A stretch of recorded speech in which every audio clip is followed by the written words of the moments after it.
L'Afrique, aujourd'hui, est vraiment à la croisée des chemins. On est face à un tournant démographique majeur, un tournant qui pourrait déboucher sur deux scénarios radicalement opposés. Soit une ère de prospérité incroyable, soit une période de très forte instabilité. Alors, on va décortiquer ensemble ces deux futurs pour bien comprendre les enjeux. Tenez-vous bien, d'ici 2050, l'Afrique comptera 1,3 milliard de jeunes.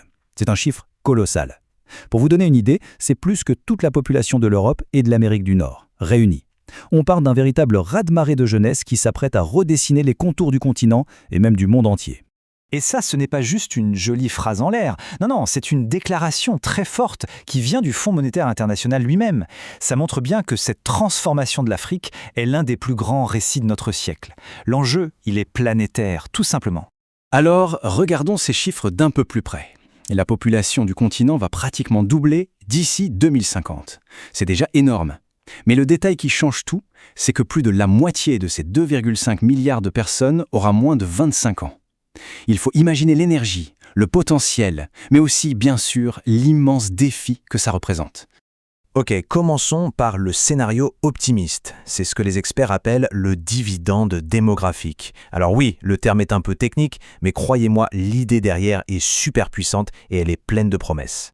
Mais alors, qu'est-ce que c'est au juste ? Eh bien, c'est assez simple en fait. C'est l'avantage économique qui se crée quand un pays a beaucoup plus de gens en âge de travailler, de produire, que d'enfants ou de personnes âgées à charge.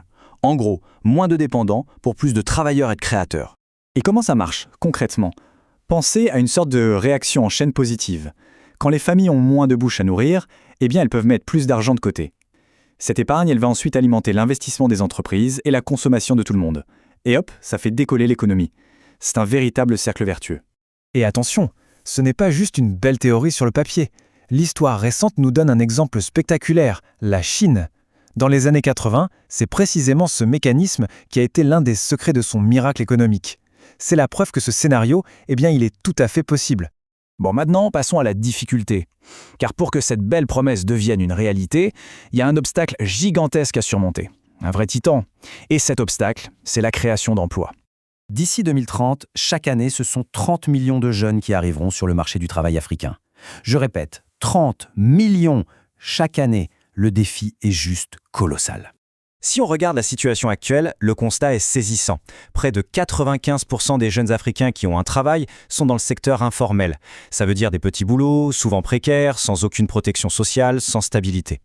Le secteur formel, lui, est complètement incapable d'absorber une telle vague. Il ne faut donc pas croire que le chômage des jeunes est un problème pour demain. Non, c'est une crise qui se passe maintenant, sous nos yeux. Aujourd'hui même, 6 chômeurs sur 10 en Afrique sont des jeunes. L'équation est donc très claire. Il y a deux options. Soit cette jeunesse devient un formidable moteur de croissance, de progrès et de stabilité, soit elle devient une source de frustration, de tension sociale, voire de migration forcée. Il n'y a pas vraiment de solution intermédiaire.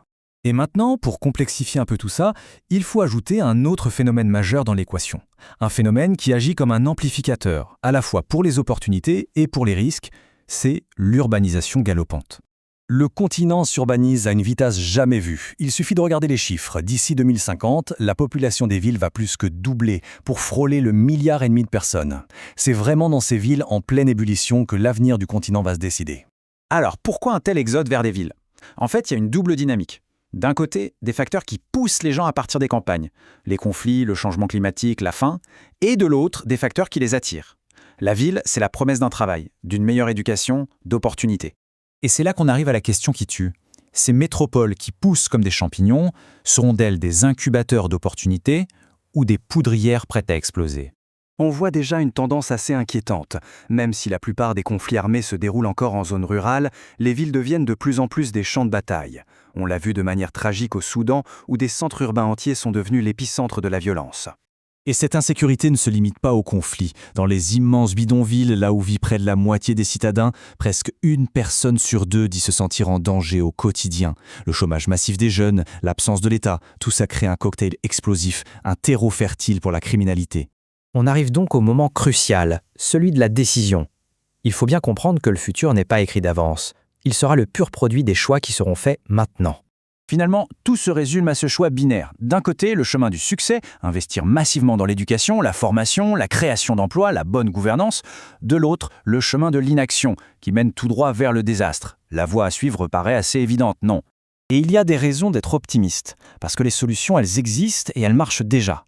Au Kenya, par exemple, un programme a permis à plus de 77% de ces jeunes bénéficiaires de décrocher un job.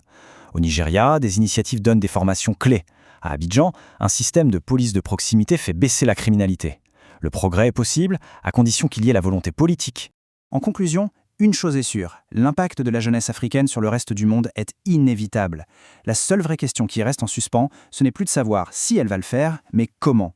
Est-ce que ce sera une force positive, créatrice, ou est-ce que ce sera une crise aux conséquences mondiales? Le choix, c'est à l'Afrique de le faire, mais le résultat, lui, nous concernera tous.